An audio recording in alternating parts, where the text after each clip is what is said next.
High Baghini, I love you. তুমি কি আমার জীবন সঙ্গী হবে গো?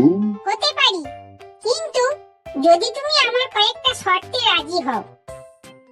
হ্যাঁ, নিশ্চয়ই। আমি তোমার জন্য সব শর্ত মেনে নিতে রাজি আছি, ডার্লিং। প্রথম শর্ত, আমাকে সপ্তাহে 6 দিন রেস্টুরেন্টে নিয়ে গিয়ে খাওয়াতে হবে। হ্যাঁ, নিশ্চয়ই রাজি আছি মোনা। দ্বিতীয় শর্ত, আমি কিন্তু সন্ধ্যা থেকেই সিরিয়াল দেখতে বসে যাব, আমাকে ডিস্টার্ব করলে চলবে না। সেটাতেও রাজি আছি সোনা। 3 নম্বর শর্ত হলো, এই শীতকালে তোমাকে কিন্তু রোজ স্নান করতে হবে। তুমি থাকো তোমার শর্ত নিয়ে, আমি চললাম।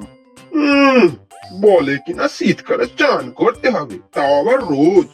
সিঙ্গেল থাকবো, তবুও শীতকালে রোজ স্নান করবো না। ভালোবেসে চ্যানেল